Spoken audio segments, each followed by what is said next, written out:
सास भी कभी बहू थी। एक पिता ने बड़े ही लाड प्यार से अपनी बेटी को पाल पोस कर बड़ा किया। सर्वगुण संपन्न होने पर पिता ने अपनी पुत्री का विवाह कर उसको विदा भी किया। विदाई के समय जब पुत्री ने पिता का आशीर्वाद लिया तो पुत्री को गले लगाते हुए पिता ने कहा, बेटी, हमारी रीति ससुराल में नहीं चलेगी। वहाँ के तौर तरीके पूरी तरीके से अलग होंगे। इसलिए ससुराल में बड़े बूढ़ों के पास बैठकर उनसे सीख लेना।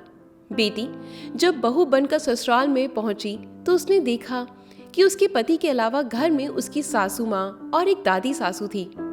बहू जब घर में कुछ दिन रही तो उसने देखा कि घर में दादी सास का बहुत अपमान और तिरस्कार किया जाता है। उसने देखा कि जब उसकी सास उसकी दादी सास को ठोकर मार देती, खाने के लिए कुछ देती भी नहीं, तो लड़की को ये सब देखकर बहुत बुरा लगा। उसे अपने माता पिता के द्वारा दिए गए संस्कार याद आ गए। उसे अपनी दादी सास पर बहुत दया आई। उसने सोचा, घर में बड़े बूढ़ों का तिरस्कार होने से घर नर बन जाता है। मुझे अपनी दादी सास के लिए कुछ ना कुछ अवश्य करना चाहिए। उसने सोचा, यदि वह अपनी सास को समझाने का प्रयत्न करेगी तो उसकी सास उसके साथ भी इसी तरीके का बर्ताव करने लगेगी। उसने स्वयं अपनी दादी सास की सेवा करने का सोचा। अब वो प्रतिदिन घर का सारा काम खत्म करके अपनी दादी सास के पास जाकर बैठ जाती, उनके पैर दबाती। कुछ दिनों पश्चात ही सास को बहू की इस तरह दादी सास के पास बैठना और उनकी सेवा करना बिल्कुल अच्छा नहीं लगा।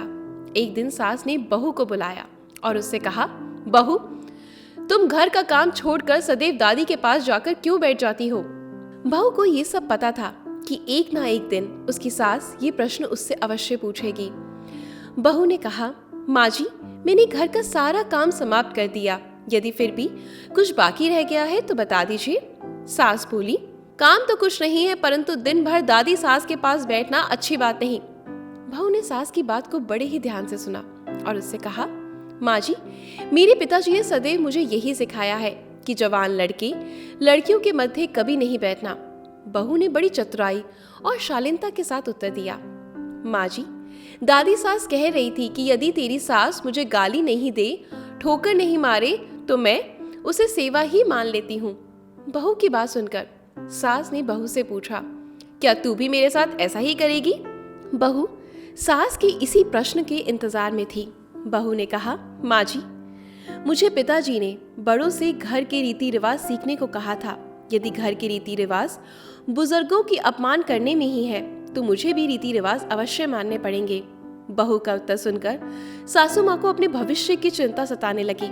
उसने सोचा, जैसा व्यवहार मैं अपनी सास के साथ करूंगी, मेरी बहू भी वही सीखेगी और फिर वो भी मेरे साथ वैसा ही व्यवहार करने लग जाएगी। सास अब दिन भर इसी बात के विचार में रहती। अगले ही दिन बहू ने घर के कोने में टीकरी खाना खाने का एक मिट्टी का बर्तन इकट्ठा करना शुरू कर दिया। घर के कोने में टीकरी पड़ी देख सास ने बहू से इतनी सारी टीकरी इकट्ठा करने का कारण पूछा। बहू, तुमने ये टीकरी क्यों जमा की है?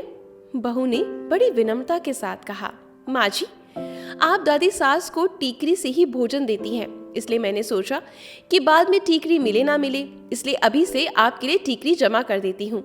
बहू का उत्तर सुनकर सास बहुत घबरा गई और उसने पूछा, तो मुझे टीकरी में भोजन परोसोगी क्या? बहू ने कहा, माँ जी, मेरे पिताजी ने कहा था कि यहाँ के रीति रिवाज वहाँ नहीं चलेंगे। वहाँ के रीति रिवाज पूरे तरीके से अलग होंगे। अब जो यहाँ की रीति है मुझे वैसा ही करना होगा।